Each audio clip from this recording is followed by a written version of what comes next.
Dime tu verdad, me diré lo que estás pasando. Tú no sabes cómo estoy sufriendo, no te lo tengo que decir. Cuéntame, tu despedida para mí fue dura. ¿Será que te llevo a la luna? Y yo no supe hacerlo así. Te estaba buscando, por la calle gritando. Eso me está matando, oh no. Te estaba buscando. Assalamualaikum warahmatullahi wabarakatuh. Kami dari kelompok 5 mata kuliah pengantar pendidikan dasar Fakultas Keguruan dan Ilmu Pendidikan Program Studi Pendidikan Guru Sekolah Dasar Universitas Muhammadiyah Mataram. Saya Sulistya Budi Arni. Saya Sisi Suyati. Saya Suci Rahmawati. Saya Sumiati. Saya Suratri. Saya Tiara. Saat ini kami sedang melakukan observasi dan wawancara tepatnya di SDN 4 Bajur, Kota Mataram.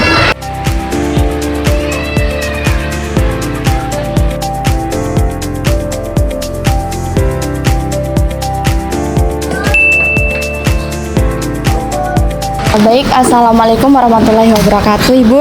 Waalaikumsalam warahmatullahi wabarakatuh. Baik, izin memperkenalkan ya Ibu, kami dari Universitas Muhammadiyah Mataram, Fakultas Keguruan dan Ilmu Pendidikan dari Prodi Pendidikan Guru Sekolah Dasar, Ibu.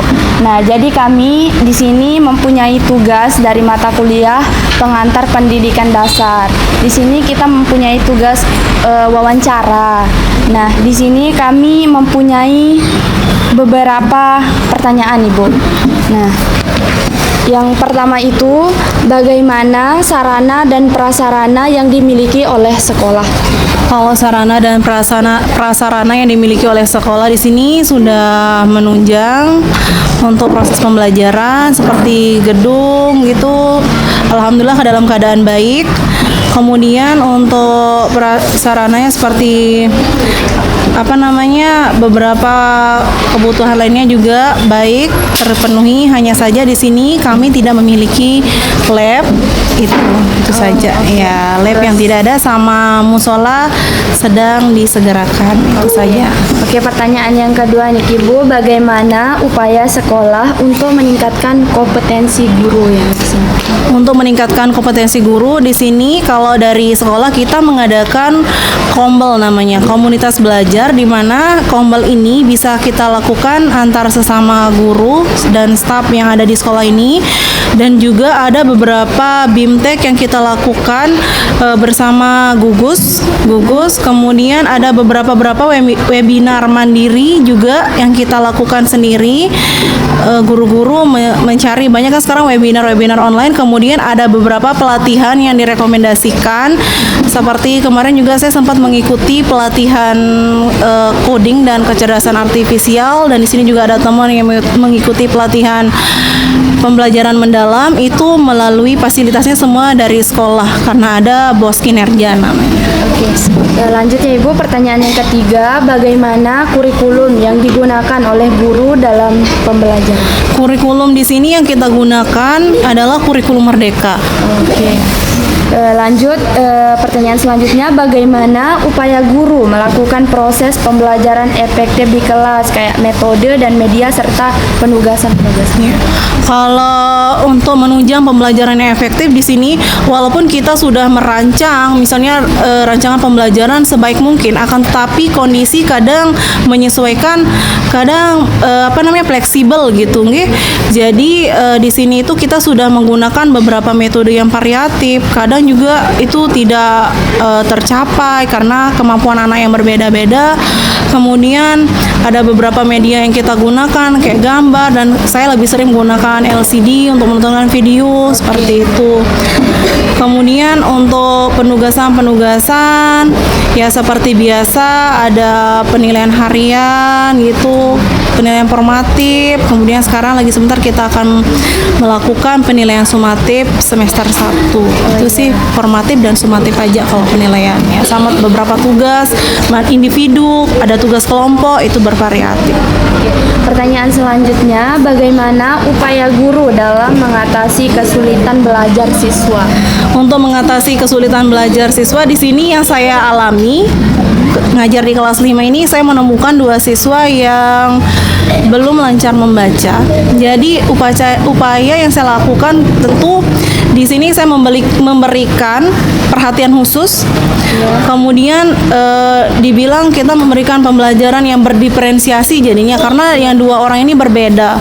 Dia tidak bisa mengikuti temannya. Kalau meniru bisa dia, tapi dalam membaca itu kesulitan. Jadi jika kita ada penilaian-penilaian, tentu saya dampingi dia. Intinya pendampingan, kemudian ada jam saya ambil untuk dia latihan membaca yang 2 itu, dan juga saya komunikasi dengan orang tuanya untuk pendampingan juga di rumah seperti itu.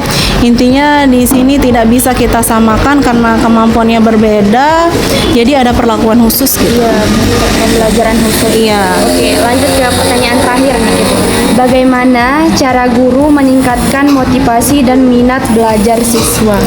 Kalau meningkatkan motivasi dan minat belajar siswa, kalau setiap hari itu ya sebelum kita mulai pembelajaran, kita tiap hari memberikan siraman rohani gitu sama anak-anak untuk meningkatkan motivasinya. Kadang melalui film pendek kita kasih cuplikan untuk anak-anak yang malas belajar, kita kasih mungkin film-film yang apa ya, kayak ya film pendek yang kayak bagaimana perjuangan orang tuanya untuk motivasinya untuk belajar gitu.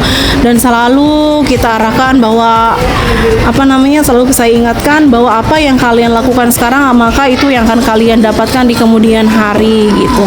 Kemudian ada beberapa, misalnya kalau kita ngelihat anak yang ngantuk atau apa, tentu di sana saya memberikan kayak suruh dia membaca. Pokoknya saya pusatkan ke dia supaya dia lebih bersemangat gitu.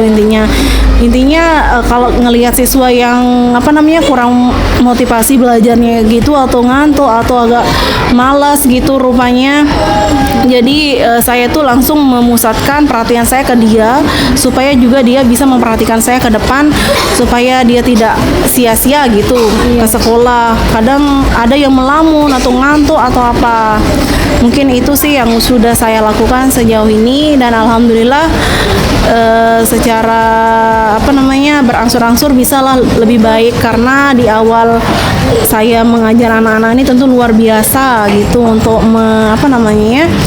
untuk membentuk gitu, karena sebagian besar di sini ada yang latar belakangnya yang tinggal sama neneknya, atau ada yang broken home gitu sih. Itu sih faktornya. Itu saja ya, Bu. Terima kasih banyak.